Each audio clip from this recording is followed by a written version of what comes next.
I welcome everyone that have joined us and those that will be joining us in due course of this live transmission. Mo kí gbogbo yín pé ẹ káalẹ́ níbi tí ẹ ti fẹ́ darapọ̀ mọ́ wa lálẹ́ yìí ní gbogbo ibi tí olúkálùkù wa wà around the globe. And I say good evening once again to my beautiful mom and my family. Mo kí Professor Adebanji Akintoye. Bẹ́ẹ̀ ni mo kí bàbá wa Chief Banji Ayilóge. Mo wá kí gbogbo àwọn bàbá tó ń bẹ lábẹ́ wọn àtàwọn ìyá. Bẹ́ẹ̀ ni mo kí Dr. Olóyè Sunday Adéyẹmọ Ìgbòho-ṣà. Bí mo ti ṣe ń kí àwọn yẹn ni mò ń kí gbogbo ẹ̀yin ọmọ Yorùbá káàkiri gbogbo àgbáyé pé ẹ káalẹ́. Ẹ jẹ́ ká tún dára wa lẹ́kọ̀ọ́ díẹ̀ ká mọ bí nǹkan ṣe ń lọ ní àgbáyé ká lè fi ṣe èyí tí ó ń ṣe àwa náà. Bí ti ṣe ń kí àwọn oníṣẹ̀ṣe ni mò ń kí Kristẹni ni mo kí Mùsùlùmí. Bẹ́ẹ̀ ni mo kí gbogbo Koiki Media team tí wọ́n ń ṣiṣẹ́ takuntakun. Mo kí yín nílùú Ghana, mo kí yín ní Abidjan, mo kí yín ní Ivory Coast. Mo kí yín o níbi tí olúkálùkù bá wà. And as we're just getting ready for the program, I welcome you all into the conversation. My name again is Olami Koiki, and it is the platform that educates and also tell you maybe what you need to know so that we cannot do hearsay. Níbi tí ayé lè dé, níbi tí ayé dé nísìn, not níbi tí ayé lè dé. We should not do mistakes, especially when it comes to information. Information ṣe tí èèyàn máa bò mọ́lẹ̀. Information is very, very important. And I say good evening and welcome to my live program. Mo ní ọ̀pọ̀lọpọ̀ tí mo fẹ́ bá gbogbo wa sọ lálẹ́ tó ṣe pàtàkì mọ́ èyí tí mo fi ṣe àkọlé ètò ti alẹ́ yìí. Mo fẹ́ kí a farabalẹ̀ bàbá ti ṣe ń wọlé, kí a jókòó, kí a kọ́kọ́ lọ wo èyí tí a fẹ́ fi ṣe àkọlé ti alẹ́ yìí, nítorí pé ó wà unique, ó dẹ̀ wà important, so that kí gbogbo wa lè fi nǹkan kan máa fi dára wa lẹ́kọ̀ọ́ pé àwọn ìlú tí a máa ń dárúkọ process tí wọ́n yàtọ̀ sí tọ̀dọ̀ tiwa lóòótọ́, àmọ́ a lè fi méjì mẹ́ta ká fi ní understanding bí nǹkan ṣe lọ lọ́dọ̀ tiwọn àti bí nǹkan ṣe lè lọ lọ́dọ̀ tiwa náà. Ìyẹn fáwa tí à ń béèrè fún right to self-determination. Nígbà tí a ti mọ̀ pé right to self-determination kì í ṣe crime, but kí ni process àti pé ọ̀nà wo gan owó lọ́pọ̀lọpọ̀ àwọn èèyàn máa ń béèrè pé báwo la ṣe fi gba right yẹn kúrò àti pé ṣé right yẹn máa wáyé, especially for those that do not believe in the movement. But èmi fẹ́ máa sọ fún gbogbo wa pé the right tí à ń béèrè ó máa wáyé. It's just unfortunate that most of our representatives ní Nigeria, they are not interested in Yoruba nation. Neither are they interested as well in the right to self-determination. But the other way round ní àwọn ìlú tó ti gba irú nǹkan táwa náà ń béèrè yìí, nítorí pé àwọn ìlú yẹn, àwọn representatives wọn, gbogbo wọn fi ẹnu sójú kan, and that made it very easy for them. I say good evening once again as everyone is joining the conversation. A máa fi in tó ti ṣẹlẹ̀ rí, a máa fi dára wa lẹ́kọ̀ọ́ ìyẹn ní alẹ́ yìí. I am just getting the remaining platforms ready so that we can kickstart and we'll be ready to go. But while we are doing that, let's just go on this short break and I'll come back in just about a few minutes.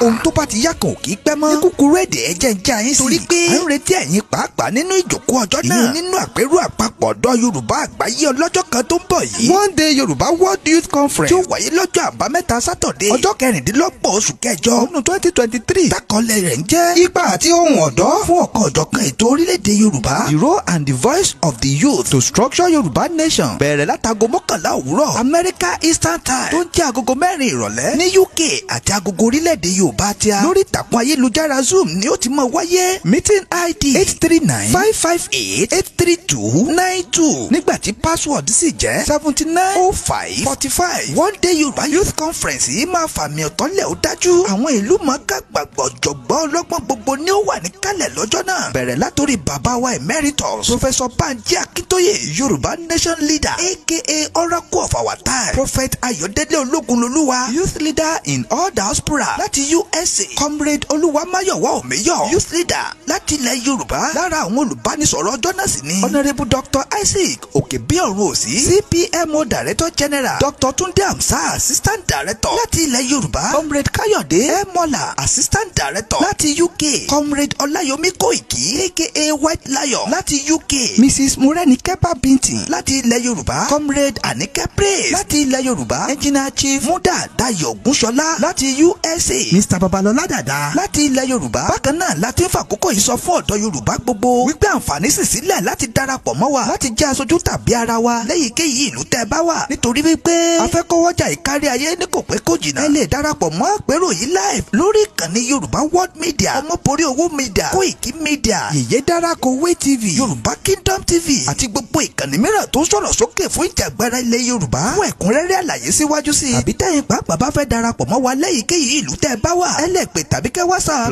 +234-703-3355 tàbí kẹ́ pè Prophet Ayọ̀délé tí wọ́n jẹ́ Youth Leader in all diaspora gan lórí +1-803-846-1116. Yorùbá Nation Youth Ajásẹ̀yìn ló mọ irun òsì yín lé. Ìkéde ndé sí ti gbẹ́ látọwọ́ Prophet Ayọ̀délé Ológunlolúwa, Youth Leader in all diaspora, lórúkọ gbogbo ọ̀dọ́ Yorùbá pátápátá.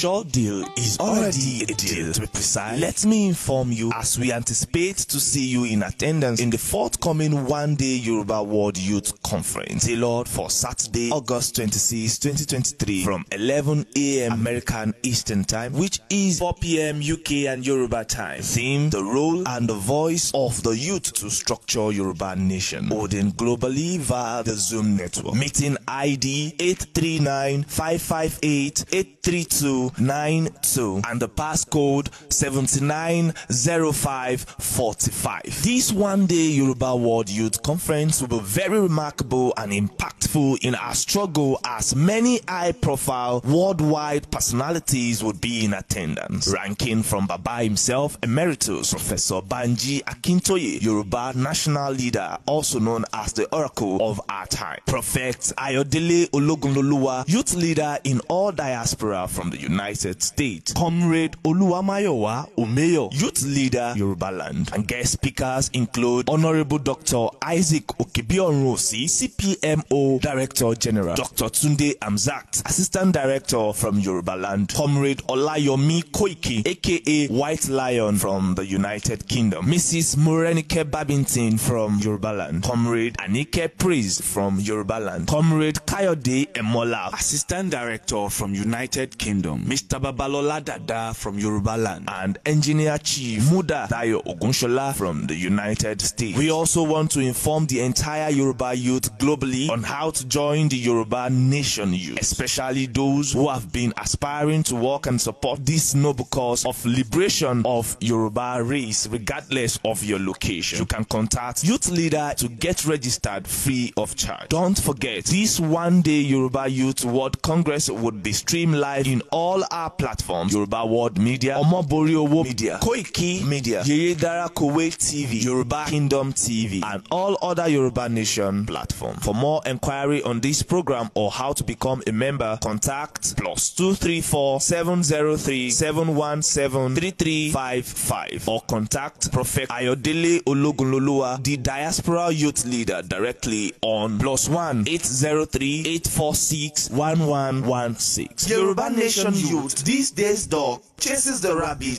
proficiently. Announcer Prophet Ayodele Ologunloluwa, Youth Leader in all diaspora for Yoruba Nation Youth.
lẹ́ẹ̀kan sí mo kí gbogbo wa pé ẹ káalẹ́ níbi tí ẹ bá ti ń darapọ̀ mọ́ wa ní alẹ́ yìí. Mo kí gbogbo wa pé a kú Thursday náà. Èní ni 24th and ní gbogbo àgbáyé olúkálùkù ló ní àwọn ọjọ́ tí wọ́n ń celebrate independent. Mo ní ká wo àkọlé ètò ti alẹ́ yìí kí ọ̀rọ̀ tí a fẹ́ sọ kó lè yé wa ní kétékété, especially fáwọn tí à ń sọ fún pé gbogbo nǹkan ló ní process. Bí a ṣe ń sọ pé ó ní process, bẹ́ẹ̀ náà ni process yẹn will be respected. There might be likely that we might take down maybe one or two of the platform because we are not using a strong network. It seems that is a bit unstable, but we see how it goes. Mo kí gbogbo wa lẹ́ẹ̀kan sí pé very good evening and welcome. Once again, mo fẹ́ sọ̀rọ̀ nípa a particular country that is also celebrating their independence today. And maybe we can learn one or two things bó ṣe gba country tiwọn. And maybe we can use that to learn, especially fáwọn tí à ń sọ fún pé a Yoruba nation is going to come true, but it will also have a process. Kí ni process náà? A máa discuss it a máa deliberate lé lórí lálẹ́ yìí. Àwa review ẹ̀ later on as well. Lẹ́ẹ̀kan sí mo kí the emeritus Professor Adebanji Akintoye, the leader of the Yoruba Self-Determination Group, for a great well done job that he's doing, and for standing very firm on the Yoruba nation struggle. Agbedani. Many of us believe in him. And like I said, we are very safe with him as well. Lotito, so many things have been said against him. For those that do not understand how international policies, foreign relationship, and all these things work. So it is very easy for them to castigate and talk against this professor. But my own job from the media is to try to help him, to help as many of our Yoruba people tó ń bẹ níta tí wọ́n ní understanding Ntagbedani, nítorí pé understanding tiwọn òun ni pé kí ló dé tí Bàbá Akintoye ò tí declare Yoruba nation, kí ló fà á tí declaration Bàbá Akintoye ò tí wá sí ìmúṣẹ, àti pé ṣé Bàbá Akintoye ò fi declare Yoruba nation ni. So what I'm going to do tonight is to help as many of us that ask these questions so that I lè help gbogbo wa. Lẹ́ẹ̀kan sí, I welcome you all as we are all settling into the conversation. Ẹ jọ̀ọ́ tí ẹ bá ń gbọ́ mi dáadáa, ẹ jẹ́ kí n mọ̀, àti pé if the connection is good on your side, please, especially in tẹ́ wà lórí software, which is the YouTube and the Facebook. Ẹ jẹ́ kí n mọ̀ tó bá clear, tó bá dẹ̀ ń jáde ní audio, tó bá wà audible dáadáa, ká tó máa bá program yẹn lọ. Torí pé tá bá ti tẹnu bọ̀rọ̀, a lè má lè check again. Live ni program tẹ́ ń wò yìí.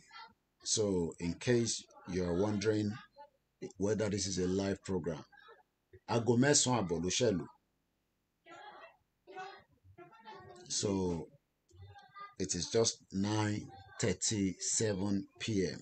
local time in London.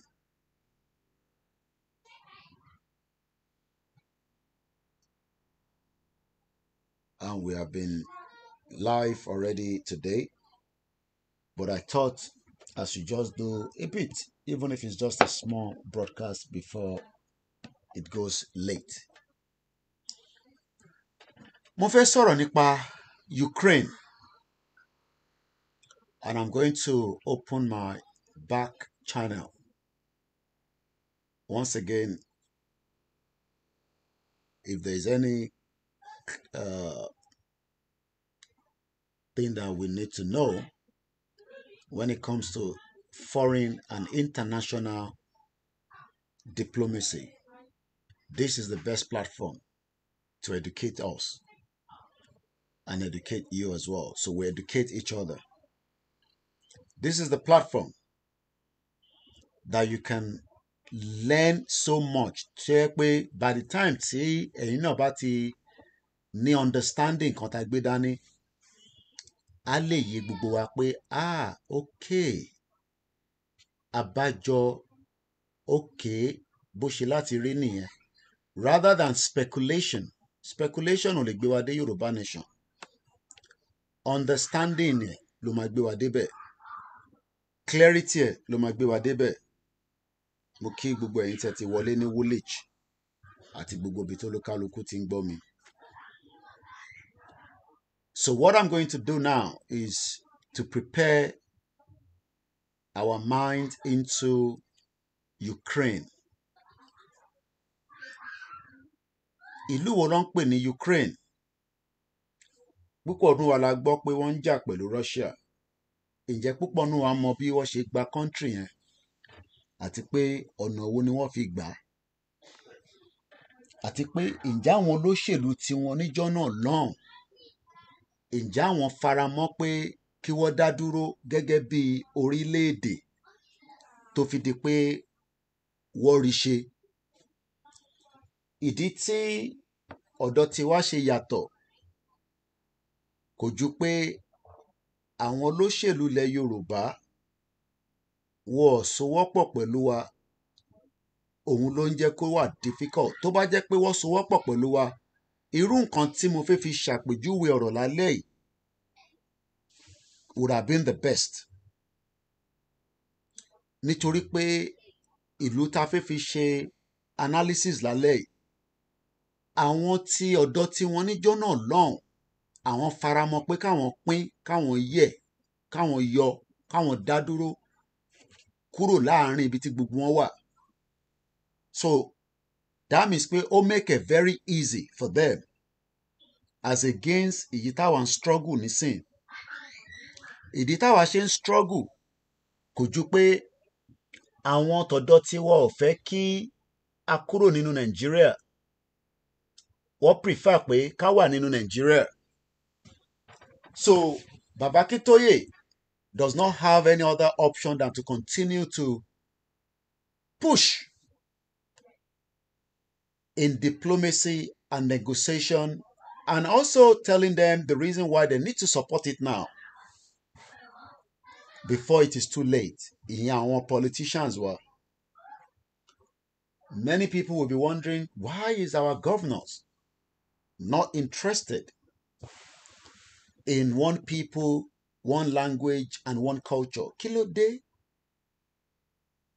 tó jẹ́ pé wọ́n wà interested? At least one people ló máa jẹ́, one language ló máa jẹ́, á dẹ̀ jẹ́ one culture.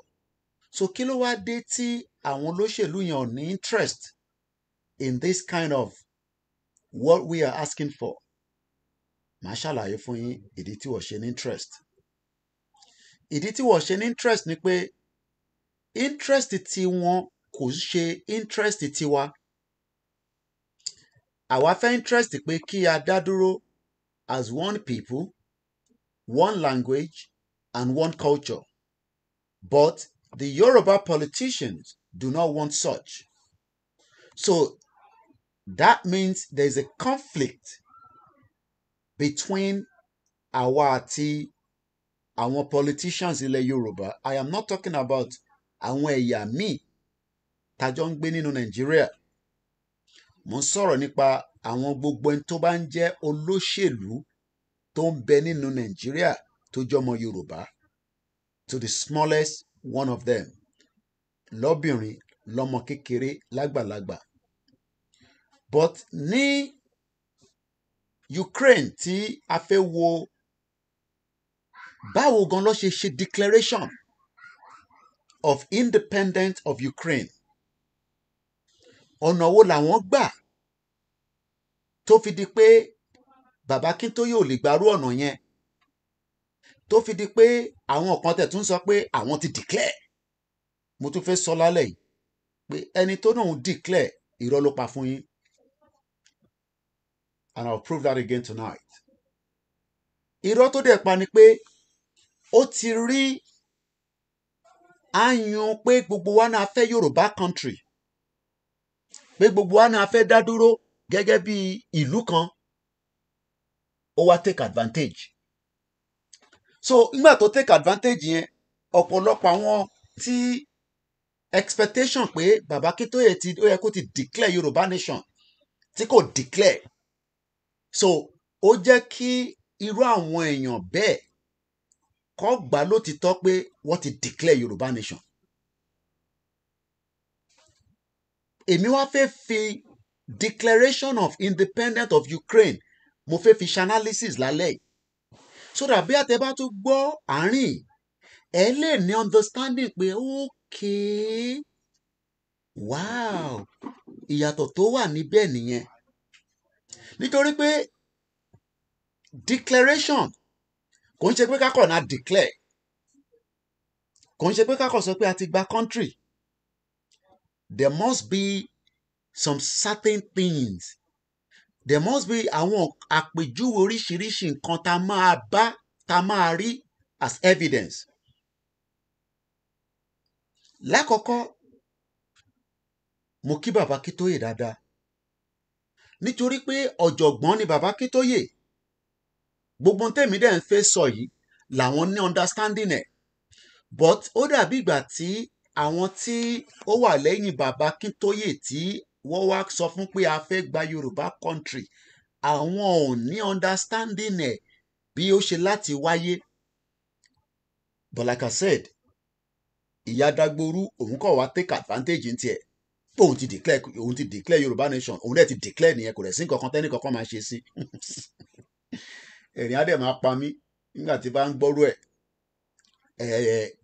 wọ̀ ní understanding ni èmi á wá ṣàlàyé understanding yẹn fún yín ìyẹn lálẹ́ yìí lẹ́ẹ̀kan sí mo kí gbogbo wa pé ẹ káalẹ́ ẹ káàbọ̀.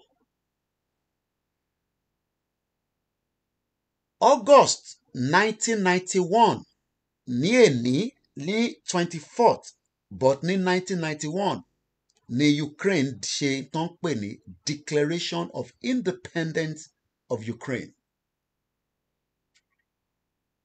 So that means officially èní jẹ́gẹ́ bí independence Ukraine ìlú tó ń bá Russia jà ni mò ń sọ̀rọ̀ ẹ̀.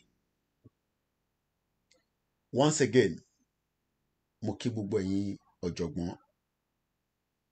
Ẹ jẹ́ ká kọ́kọ́ wo kí ni news headline tó bá ń sọ̀rọ̀ irú ọjọ́ ẹ̀ní kódà ní London ní borough kan tó ń pè ní London Borough of Wandsworth Council they are already celebrating what we called the independence of Ukraine and this is what we expect lọ́jọ́ iwájú tí gbogbo council ilẹ̀ Yorùbá tó máa sọ pé orúkọ council yìí á dẹ̀ gbé website jáde pẹ̀lú gbogbo tó yẹ kó mọ̀ according to the council. Now ẹ lè rí pé council Wandsworth transform iwájú council yẹn sí flag Ukraine wọ́n dẹ̀ kọ síbẹ̀ pé town hall shows its support for Ukraine Independence Day. Ó easy láti sọ pé a ti gba country ìyẹn ló easy jù àmọ́ kí ni ẹ̀rí pé ẹ ti gba country òun ni gbogbo àgbáyé fẹ́ rí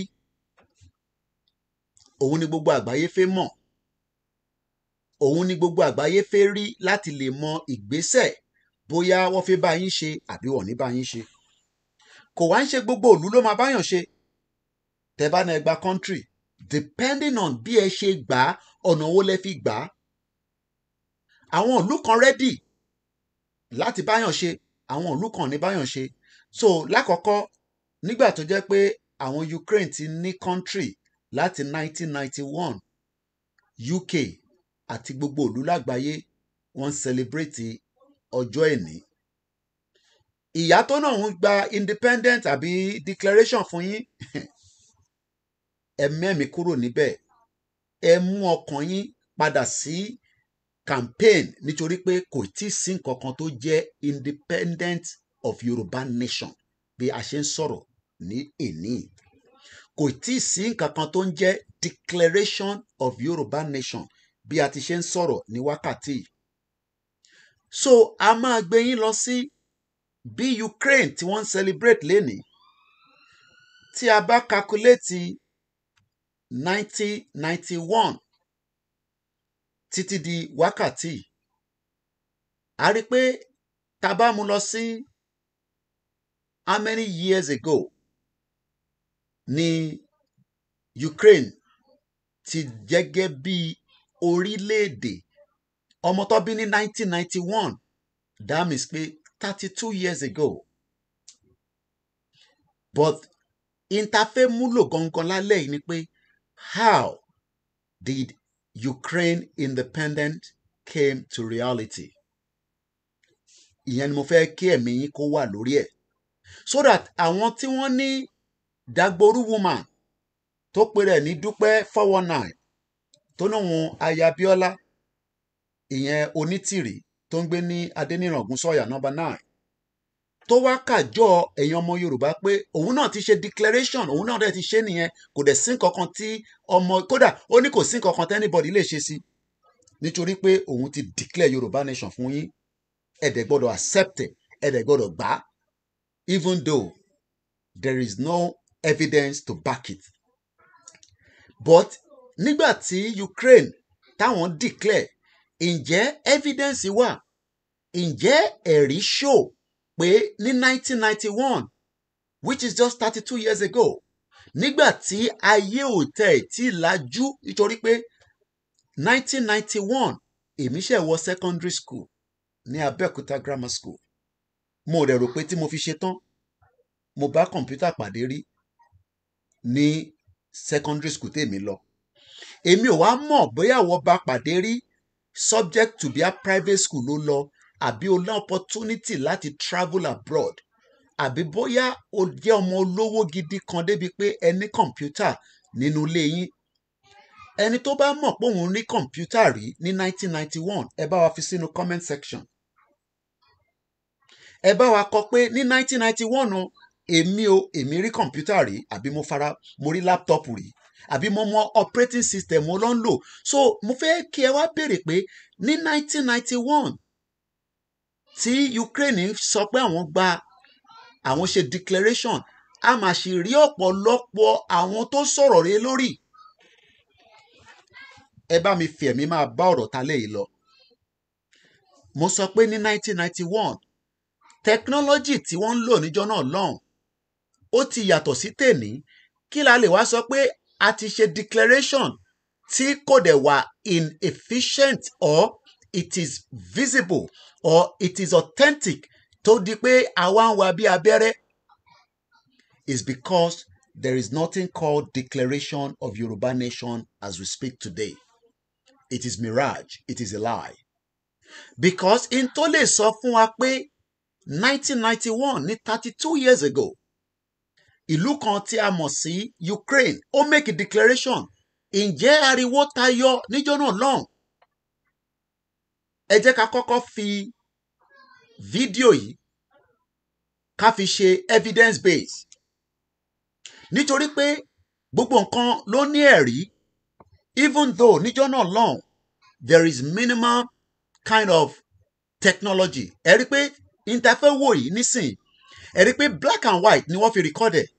It shows that ti wà ní digital wọ́n sì ń lo analog as at 1991 1991 ni analog tí Nàìjíríà sì ń lò títí di wákàtí ẹ̀yin ẹ kọ́kọ́ wo image tá a fẹ́ play ẹ rí pé even though they were making a declaration pé àwọn ti gba country wọn but maybe there was an evidence to that ẹ jẹ́ ká gbọ́ fídíò yìí.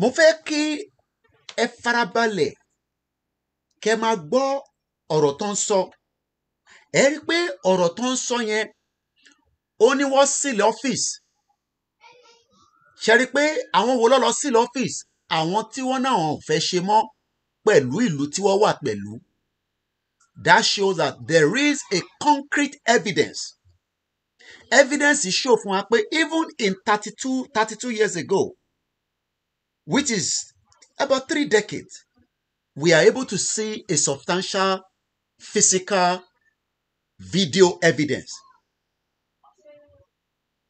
Kí la wá lè máa sọ pé ní èní tí ayé ti lajú, ní èní tí ayé ti move ju ti tẹ́lẹ̀ lọ, èèyàn kan wá sọ pé òun make a declaration and we don't have a substantial evidence. And nobody wants to think about that. Everybody wants to be living in kind of a denial pé kákọ́ accept it nítorí ó jẹ́ ìyàwó Abíọ́lá. Nítorí pé bàbá Akíntóyè ò make a declaration. That means pé a gbọ́dọ̀ gba that same declaration. Somebody said the voice is breaking down. Is that the same for as many of you? Is the voice breaking in between? About if it's in the comment section. I'm talking to those of you that are watching us on the YouTube and Facebook. I am not talking to those of you on the Instagram because you are not connected to the software. Lẹ́ẹ̀kan sí, èyí tẹ́ ń gbọ́ wa, is the voice breaking? Let me know in the comment section. Once again, you're watching a live transmission. My name is Olami Koiki, and this is Koiki Media. Ẹ má worry, ẹ̀yin tẹ́ wà lórí TikTok kọ́ ni mo bá sọ̀rọ̀. Àwọn tó wà lórí software.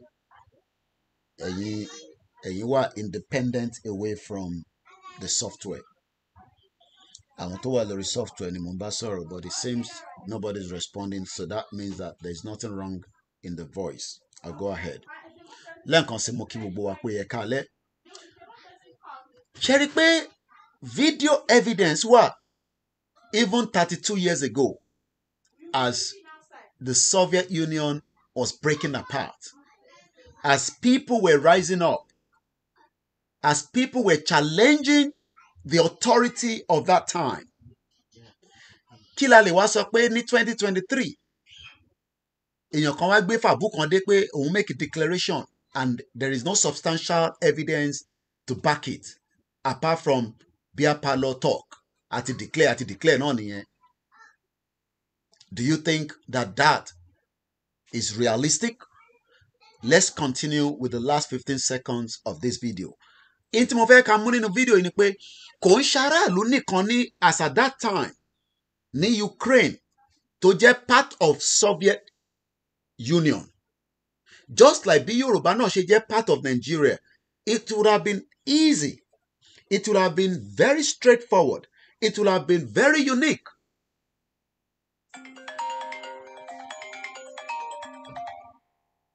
Okay.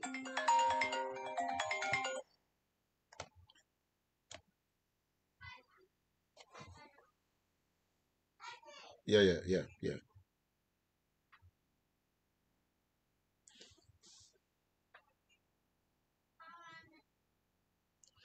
Lẹ́ẹ̀kan sí mo kí gbogbo wa. Okay, it's breaking. It could be because there's a strain in the broadcast. Maybe I might take down the backup YouTube channel so that I'll go stable there, because I'm not using, the other machine. It might be no. I'm gonna try. Let's see. Well, a little bit, I don't know what to say, but let's just accept. So maybe we should, there's not enough, YouTube is not receiving enough video. So what I'm going to do, I'm going to end the backup channel.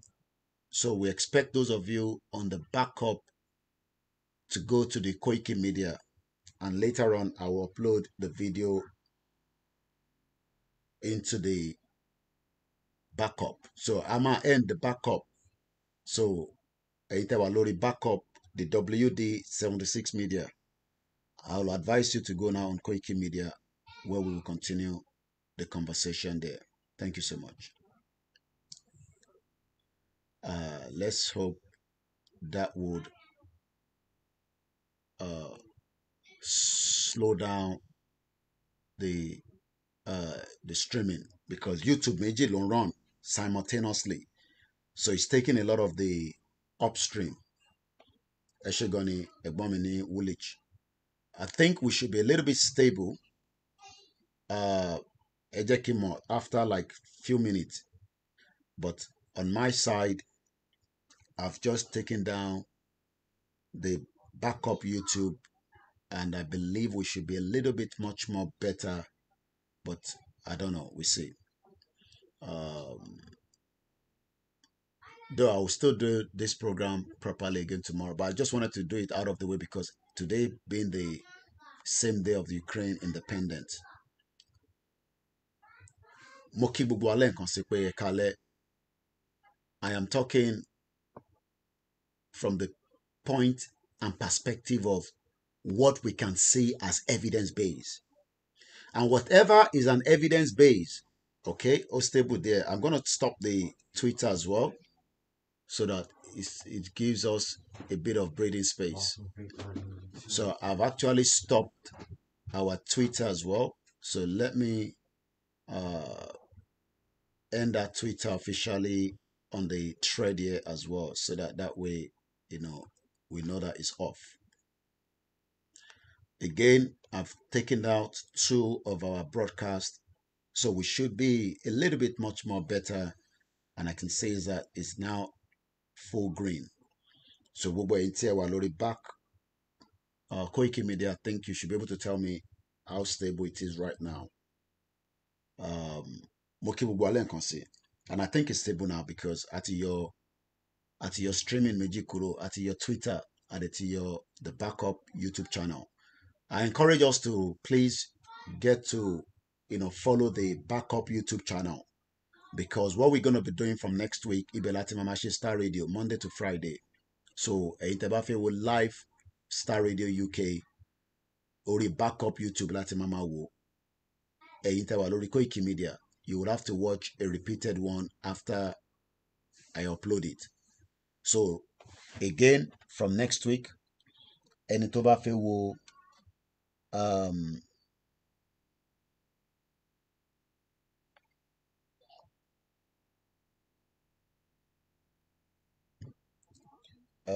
okay, I'll do that. Enitobafe Shekilonpe, let me come out again 1 minute.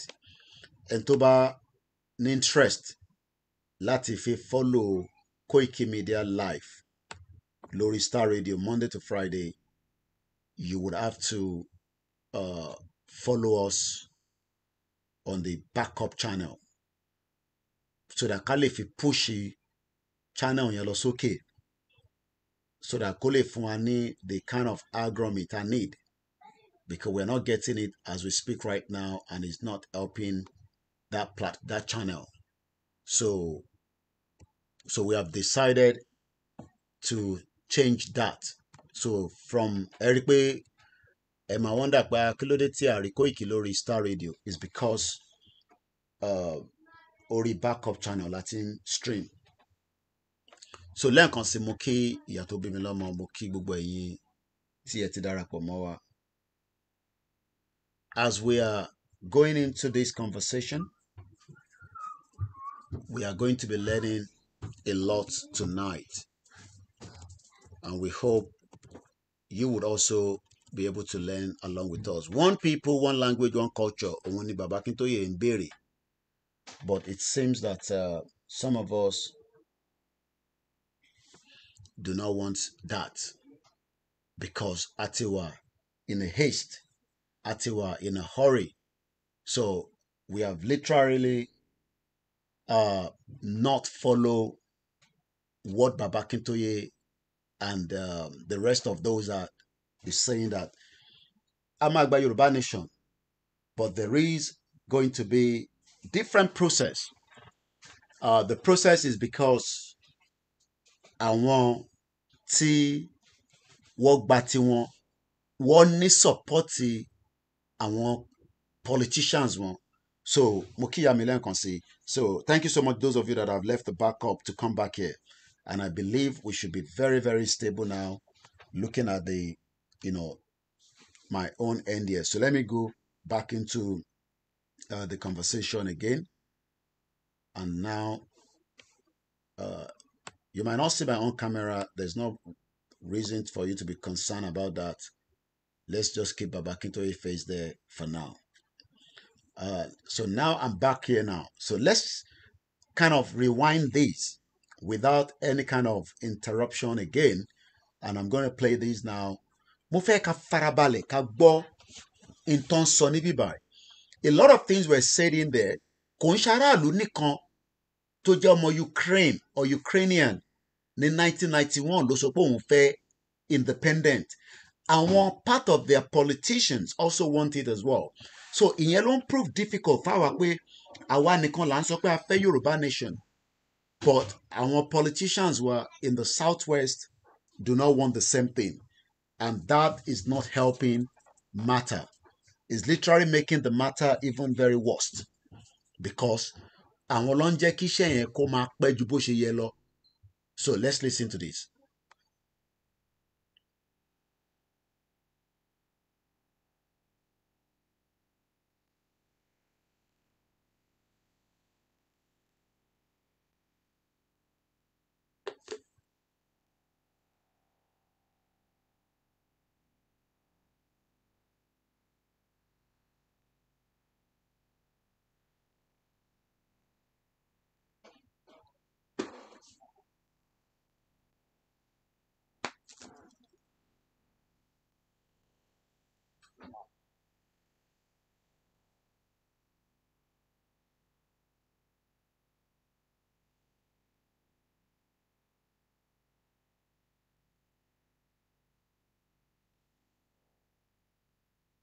Now, you've just watched what we can call a clear evidence of how Ukraine, oh,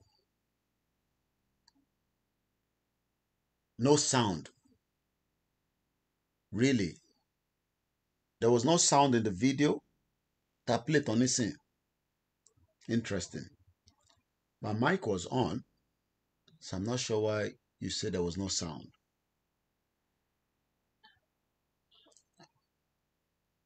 Was the video video yẹn jáde pẹ̀lú audio, or there was no audio with it? Video ta play tán yìí, ṣó bá audio jáde àbí kò bá audio jáde? Because somebody just said there's no sound.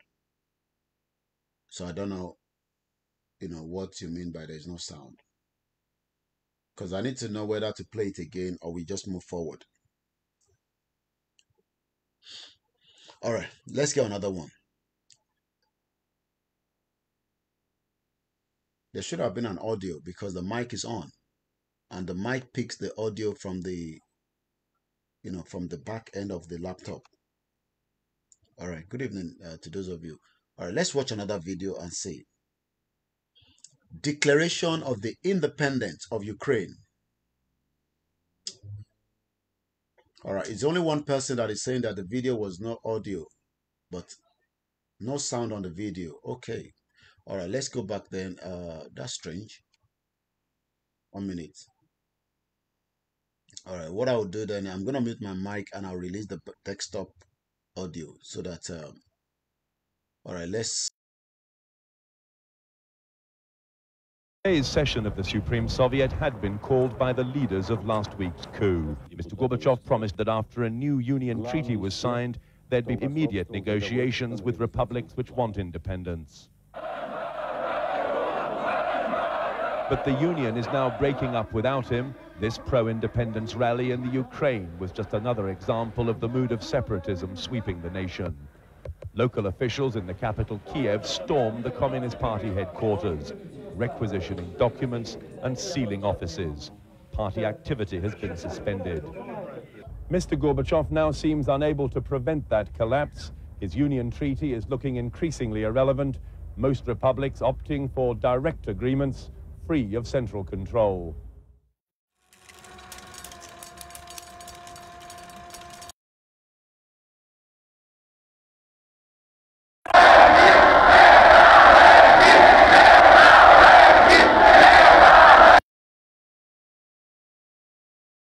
All right, I'm back now with my own mic. I think, I was using the desktop earlier, so it was okay then. All right, I'll probably do that when we're doing the next one. Emma Binu.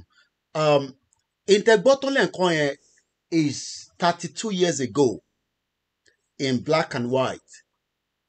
So I want us to start having it at the back of our mind pé kí ló jẹ́ kí tiwọn yẹn kó wà straightforward, kí ló jẹ́ kí tiwọn kó wà easy láti lè rí independent yẹn, láti lè break away, is because there was also the support from their politician that enabled such independent and declaration to happen. The next video tá fẹ́ wò nísìn is the jubilation of the declaration. I'm sure pé nígbà tí Dagboru ń ṣe declaration tiẹ̀, I'm not sure whether we saw this kind of jubilation. The only time we saw this kind of jubilation was when Igboho, Olóyè, and Baba Akintoye àti gbogbo ọmọ Yorùbá were all pushing for what we called the right to self-determination. Once again, I'm not too sure why there's still a little bit of strain, but we have to manage it because that's sometimes is late and there is a lot of pressure. Everybody to one late, so the internet is well used at this time of the hour. Everybody's at home, so around the whole blocks, everybody's back home. So it could be that as well, and it could be the system. So let's just manage it for tonight. But if you're not comfortable with that, you can join maybe the Instagram or the TikTok that is using again their own independent system. Ṣé rí pé the crowd tó jáde táwọn wò níwájú wa yìí is the kind of crowd that would come out tí Baba Akintoye bá make that kind of declaration. But the reason why tí àwọn èèyàn ṣe tẹ̀lé ìyá tó wá gbérọ́ kalẹ̀ ni pé there is no concrete evidence to back that kind of declaration. A declaration will come with people to endorse and support it. Kò ń ṣe pé ká kàn sọ pé a ti declare lórí social media and that will be the end of it and everybody must accept it and they máa gbé ìjọba délé wọlé and that will be it and that. No, it doesn't work like that in reality. Declaration of such is a lie, is a false. But before we play this video, let me take us back again to Ukraine.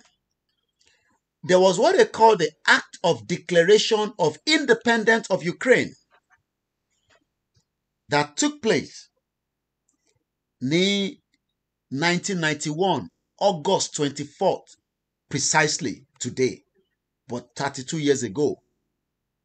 Kí ló dé tí àwọn Ukraine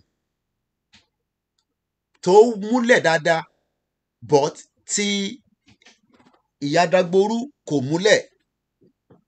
Kí ló dé tí declaration tiẹ̀ kò ní validation tí Ukraine ní 32 years ago in a analog and black and white ó múlẹ̀? Ṣèbó yẹ kí ti 2023 ó yẹ kó ti wà digitalized, ó yẹ kó ti wà much better, kí gbogbo CNN, Al Jazeera, United Nations gan àti European Union and at least all the 195 countries around the world to talk about it. Is because it's a false declaration, is a lie. There was nothing called declaration. It was just to divert the minds and the attention of many people.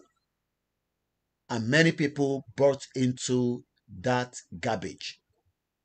But tonight, I am telling you again, there is nothing of such that says Atigba country, Adetiwa nínú country wa ká lọ máa jó, ká lọ máa yọ̀, ká lọ máa jubilate. Àwọn tó jubilate ní 32 years ago, there is evidence to that. And this is the evidence. After the declaration on the 24th of August 1991, gbogbo aráàlú ní Ukraine, àwọn Ukrainians, they came out to celebrate and endorse and appreciate those that push for that declaration. So Dupe Onitiri, she's a liar. She's telling lies and she knows that there's nothing, no, I mean tó bá kọ lẹ́tà sí gbogbo àgbáyé so gbogbo àgbáyé yẹn nísìn àwọn ò ní media press tiwọn tó lè sọ pé wọ́n ti kọ lẹ́tà wá sọ́dọ̀ tiwa o àti fún wọn ní declaration o àbí àti endorse wọn. She's telling lies. And she has maneuverly told these lies that many people brought into it. Ọ̀pọ̀lọpọ̀ àwọn èèyàn they bought into it nítorí pé ojú ń kán wọn ju bó ṣe yẹ lọ. Expectation gbogbo èèyàn ni pé yes Dupe ti declare Yorùbá nation fún wa and that is the final. But everybody that knows that that is a false declaration will tell you that kò sí nǹkan tó ń jẹ́ declaration is a lie. And that lie is now being challenged. And she knows that. And that is why she's running all over the place. She's running all over the place because she knows that the lies will be revealed very soon. Nítorí pé àwọn tó wà lábẹ́ tó ní ó ti declare, they will be frustrated when nothing is going to happen within the next 3 months or 6 months from now. When nothing is going to happen. Gbogbo pé ó fẹ́ gbé Adélé wọlé is all lies. Kò sí nǹkan tó ń jẹ́ Adélé ń bọ̀. She knows that, but she's playing the mind. She's playing the mind game of innocent Yoruba people. And those Yoruba people that brought into that nonsense, ó máa sọ everybody. Nítorí pé the concrete evidence is no longer there. So àwọn èèyàn máa bẹ̀rẹ̀ sí ń bèrè, and she will not be able to defend herself. The worst case scenario is she will vaporize and everything will crash, just like be the latest spacecraft táwọn Russia send lọ sí moon bó ṣe crash. Ẹ lè imagine how many people will feel betrayed at that point. But we need to let you know that don't feel betrayed because there was nothing called declaration. Even though some of you are saying, kí ló dé tí Baba Akintoye declare? Baba Akintoye knows that it is not just to go and declare, it is a declaration that will be fruitful and will push exactly the kind of what we are saying in that image tó wà níwájú wa tá fẹ́ play nísìn láti Ukraine ní 1991. But ọ̀pọ̀lọpọ̀ àwọn èèyàn, their expectation is nígbà tó ti declare ẹ jẹ́ ká máa lọ ṣàdúrà wọ́n máa gbé Adélé wọlé. No, it's not about prayer, it's about the people. It's the people reaction. It's the people accepting it that firstly make that declaration to be unique. The reason why that declaration is not unique and is a lie is because it's a false. It's not a genuine declaration. What we're going to do so that we can have this transmission to continue from a different system. Let's bring this down and then in just 5 minutes, we will start the part 2 of this program. So that way I will use our proper machine instead of what we are using right now, because it's still kind of strain on so many of us. So for now, we will say thank you so much and let's watch the part 2 of this broadcast that is coming up in the next 5 minutes. My name is Olami Koiki and my job is to educate you on the right to self-determination and the process. Have a very good evening and bye for now.